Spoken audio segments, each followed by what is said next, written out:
Hello, this is the Porgcorner with your hosts Mark and Steven. We talk comics, film, books, television, science, aliens, and gaming. We come from different nerddoms. Steven lives and breathes Star Wars, and I am a Superman and DC fanatic. We also touch on the Marvel Universe and other sci-fi and fantasy franchises. Now, let's get to episode 3, our 2019 most anticipated list.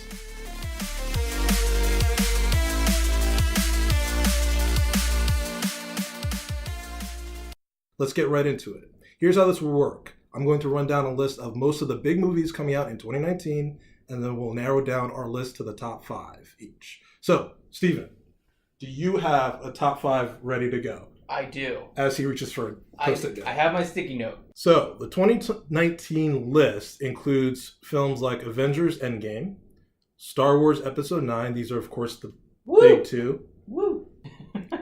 We have Shazam. That's obviously DC's biggest film in 2019. Godzilla, King of Monsters. It's going to be the best movie ever. No.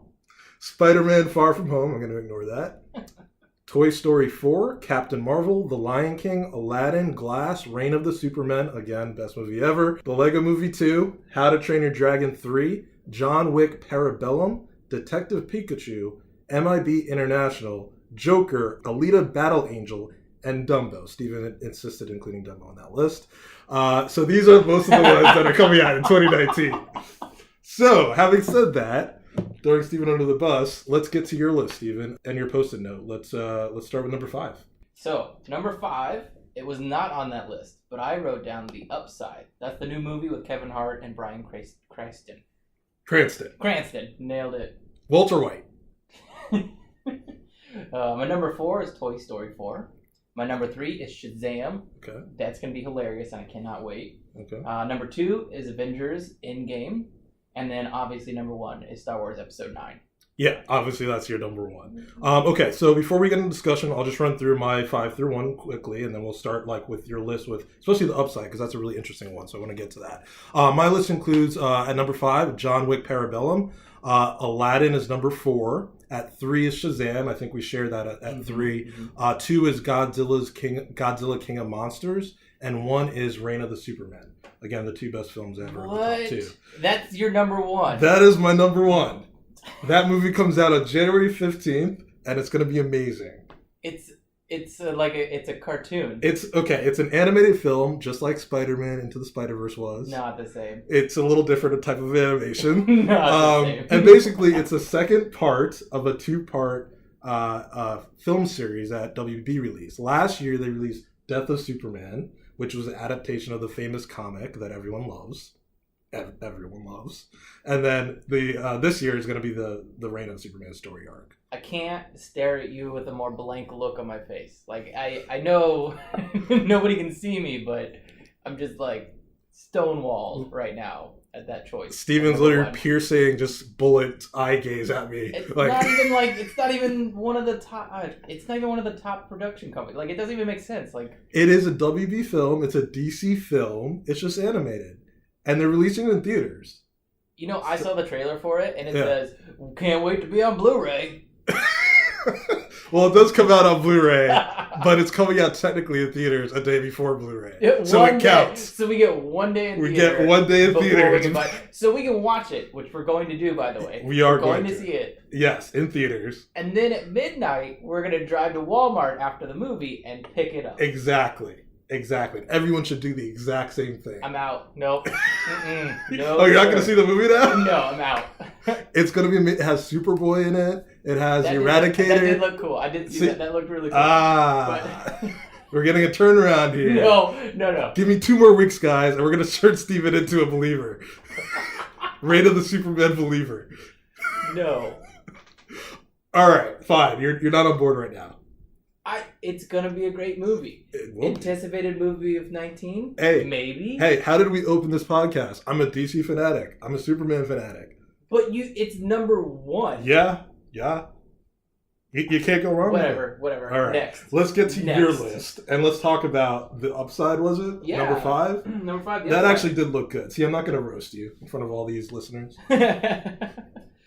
Yeah, it's a great movie. It's an American adaptation of the movie that's already been produced in France. I can't remember what year that came out in France. Yeah, give me 1 second. Let me pull it up. I think it was 2012, and it was The Untouchables, I believe. I believe that's right. It was a great movie. It's beautiful and it's fun, and it'll make you laugh. It'll make you cry. And so to have Kevin Hart, the preview alone is hilarious. So I can't wait for the entire movie. We're gonna cry, but we're also gonna laugh a lot. The one thing that was interesting with the trailer, and I encourage everyone that's listening to check out this trailer if you have not. Again, it's called The Upside. The Upside. The one thing I noticed is Kevin Hart's obviously a really funny comedian. His roles recently are like really over the top, like the ones with The Rock and so on and so forth. Mm-hmm. This film, he's Kevin Hart. He's funny, mm-hmm. but he seems to have an emotional kind of beat to it, and he plays it more subdued. Yeah, he's more real. Right. He's on a level that you can kind of. He's funny, but it's realistic. It's not, like you're saying, it's not over the top. Yeah, and that's a good way to put it. It's realistic. And I don't know if it was based on a true story or anything, but it feels very... The movie is based on a true story, yeah. Okay, so this looks great. Nicole Kidman also is in that. Right, yeah. She looks great in that as well. Okay, so that is The Upside. What was your number 4 again? Toy Story 4. Oh, nice. We don't have any information yet from them. We just still have a couple teasers. Mm-hmm. But I'm always looking forward to it because we've all grown up watching Toy Story movies. Yeah. They haven't steered us wrong yet. That's true. And all three of the movies have been an awesome adventure. So I'm highly anticipating the next one. What did you think, or are you one of those people that thinks, hey, they should have just ended with the trilogy? Like, it was a perfect ending. You went through, I think it was Andy's whole arc basically. Right. Through 3 movies. Were you like when they announced it, like, why are we doing this? Or I'm nervous about that aspect of it. The Andy storyline is over. Essentially, is what they're kind of telling us, that they have now moved on to another person. Yeah. A new owner. Right. Because at the end of the 3, he donates them, right? Was it the little? He donates them to the little girl. Right. Yeah, it's been a couple of years since I watched them, but they're all excellent. Yeah, absolutely. So even if it's not completely up to par with the other ones, it's still going to be a great movie. Okay. Pixar has not done a bad movie yet. Yeah, except for maybe Cars. What?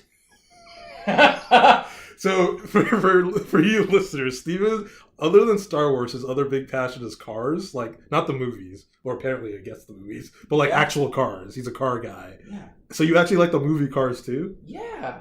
Cars 2, the movie, so was Cars very also. bad. Right. Cars 2 was not a good movie. Cars was a great movie. What about 3? There was a third one, right? Yeah, it was good because it actually kept up. It kind of continued the storyline of 1. They realized what they did with Cars 2. Okay, I haven't seen any of these films, so... So you're just making up things. I did just judge a book by its cover. My mistake, Steven. But so did you with Reign of the Superman, so haha. Gotcha. Mm-mm. No? Okay. Mm-mm. Let's talk about my number 5, and we'll get to your number 3 in a second. Right. John Wick Parabellum. That's my 5th most anticipated film. And I was a latecomer to John Wick. When the first one came out, it didn't look like my type of movie. I didn't really have an interest in it. And then everyone kept talking about it. And I was like, I got to check this movie out. Like, they were like, yo, Keanu Reeves back. It's like The Matrix in terms of like just a great action film with him. The reason I'm excited for it is pretty much one reason. And that is they have a Boss 429 that he owns in both films. Mustang Boss 1969 Mustang Boss 429. That's my dream car. And in both films, we see him in it, but there's no car chase. And that's what I've been anticipating the whole series. I want to see a Bullet style or a French Connection style 7-minute long car chase with it. And I think they teased a little bit in the last film. I think we might get it in this third one. You think so? I hope so. I mean, that would be something they haven't done yet. So why not? It's the third one. But I'm in the same boat. I didn't see the first one in theaters. But everybody was like, you have to see it. You got to see this movie. It's crazy. I just watched it right before the second one came out. Oh, wow. Did you see the second one in theaters then? Did you watch No, I haven't seen the second one. Oh. Because everybody was so hyped about the second one. I haven't even seen it yet. Okay, yeah. It's just as good. So Check it out if you haven't. But okay, so that was my number 5. Let me get to my number 4, and we'll get to your number 3. So Aladdin is my number 4. That's my favorite Disney film. It's a great one. I remember watching that as a kid, just like on repeat for sure. Yeah, it's for me what that film did. The magic of Disney. It really represents that for me, and that's because it gives you this fantasy world that's wondrous that you want to be. I said this in a previous episode. I like movies where I want to inhabit the world, and with Aladdin, when I was a kid and even today, like I want to jump into that world. As just a person walking around in it. So I can see that. They did a really good job with that one for sure. Do you have any thoughts on Will Smith as Genie replacing Robin Williams, or? Robin Williams really set that character apart. Yeah. So I'm anticipating and am excited to see what he does, Will Smith. Yeah. Optimistic. I'm positively optimistic about it. I'm very optimistic about Will Smith. I don't think he's gonna have the same type of humor. Yeah. There's no way. You can't do that. You can't replicate it. You can't replicate it, no. But if there was anyone that could make their own Genie, sure. I think they chose the right actor in Will Smith. I think there's no one else that can kind of update it or have a new version of Genie that people will get attached to. I think it depends on the direction they want to go with it. Yeah. They could have picked out a ridiculous comedian. Another ridiculous... Kevin Hart as Genie, maybe? Right, yeah, exactly. Somebody like Kevin Hart all of a sudden could be an over-the-top Genie. Sure. But maybe Will Smith comes in as kind of a more, not serious, but he's funny and witty, but he kind of brings you down to earth about it. Yeah. He kind of, he gives off Genie always kind of has like a friend and also uncle and also kind of father. He's a father figure, essentially. Yeah. So anyway, that's my number 4. What is your number 3, Stephen? We both have Shazam as our number 3. That's right. Yeah. How about you, sir? What are you most anticipating about that film? Do you like the trailer? I think the trailer is hilarious. Comedy seems to catch my attention. It seems to be a trend with me, obviously.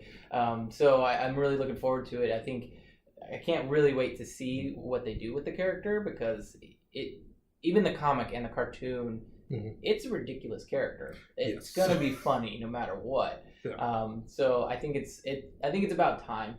We have all these serious Marvel movies, and we have all these serious and dark DC movies. Right. Let's have a really funny, just nonsense superhero. See, I agree with that because the approach so David Sandberg is the name of the director for this. He did I think it's Annabelle. He's also part of James Wan's James Wan kind of found him essentially. Okay. But the approach he went with is this is a ridiculous character. It's kind of the James Gunn approach, right? These are ridiculous characters, Guardians of the Galaxy, Shazam. Why try to make them serious? Like just have fun with it. Make fun of them essentially in their own films. And that's what people respond to. As 2 Guardians of the Galaxy films were hugely successful. So I feel like this is following in that mold. For me, with Shazam, is that I feel that the reason I'm most anticipating it's my number 3 film, I want to see what it holds for the future of the DCEU as a whole. This is the only DC film coming out in 2019. Then we have this large gap. Yeah, and Wonder Woman's got pushed to 2020. Oh. So there's this huge gap. Aquaman we both love. That's doing very well. What does Shazam do? And what does that mean for the tone of the universe? What does that mean for the quality of the films in the DCEU? So for me as a DC fan, I'm really, that's my most anticipated aspect of the movie. So my question as a non-DC fanatic, is Shazam in the same DC universe as Superman and Batman and everyone, or is he kind of an alternative universe just for a storyline? He is in the same universe. He is in the DCEU, so the movie universe does exist. And actually in the trailer, there are newspaper clippings of Batman and Superman's fight. Okay. Yeah, and one of the kids has a batarang. Oh, okay. That they found at one of the. Oh, that's right. I do remember that in the preview. Yes. Yeah, it was a great little tie-in. Cool. Okay. It was very subtle. So. Yeah. All right, so that's number 3 for both of us, Shazam. Let's go to your number 2, Stephen. Avengers Endgames. I'm really looking forward to that because I'm kind of ready for it to end. Whoa! Wait, you want it to end? That's. No, this great Marvel universe? I don't want the Marvel universe to end. I'm just the Avenger movies. There's just Don't send us hate mail. There's just so much. I love the Avenger movies. I've loved all of them so far. I'm ready for there to be a conclusion to the story. That makes sense. That it's not that I'm trying to end Marvel or end the Avengers. I'm just ready to see what the conclusion is. Steven's got a shovel ready, put it 6 feet under. Okay, so no, I get where you're coming from. Like, they set up this 10-year arc with Thanos as the villain, and this is part 2 of the finale. Correct. It's a natural conclusion to this first era of the MCU. Yeah. And I agree with you. Like, I am ready to see that end. I'm ready to get the payoff. Right. That's what I'm trying to get at. I'm not trying to end the Avengers. No, I think I heard you say that. If we roll back the tape, I think you said that. So yeah, that's a good pick. Actually, that one's not on my list. I know. It's crazy. I feel like it's just I want the payoff, but there are other films that, like emotionally, I feel more connected to at this point. See what I mean? I understand that, but I think that this movie is going to be a pinnacle moment for 2019. Yeah, that's true. So for me, that's why it has to be on the top 5 list, if not at the very top. Right, and you're very top, and we'll get to that in a second. I'm going to run through my second one, but your number 1 is pretty obvious, episode 9. But my number 2 was Godzilla, King of Monsters. Boo! Why are you booing me, man? Godzilla's a great monster, great film, great kaiju. Kaiju? Oh no! Did you just Pacific Rim this? No. And I love Pacific Rim too. I love Pacific Rim as well. So, but you don't like Godzilla? It's very different. Well, yeah, it's very different. So, there are no giant robots, correct, like mecha robots fighting him. Right. Yeah, that's giant true. robots. That's what I need. So you like giant robots, but you don't care about the giant monsters. No, it was the robots. It really was the robots. I'll say this: I do wish that they had like Mecha Godzilla in one of these. Maybe in the future they will. Yeah, humanity builds one. Yeah, that might be. Maybe that's a sequel. Maybe it would be like like Tommy's the Green Ranger's like Dragon Sword. Maybe they'll design after that. As a kid, I thought those were very similar. You thought Mecha Godzilla that? They were very similar. I knew they were different, but I was like, those guys look the same. Get out the whistle. The whistle knife. I hope they should totally do that. So, all right. Other than Godzilla himself, the reason why I'm anticipating this is because this is the second movie in a planned trilogy with Godzilla versus Kong that's coming later on. I don't know the exact year, but remember Kong from 2017, I believe? Right. So they're going to fight. Oh. They're setting that up. I didn't know that. So does that change your... No. No? Okay. I liked Kong. I did. You did? I did. That didn't have any mecha suits, though. Mm-hmm. Okay. Well, Godzilla's going to kick his ass. I don't care. Maybe when we get there, I'll have a stance, and I think I'll back Godzilla. Kong fans, don't send me hate mail, okay? All right. Number 1 for Steven.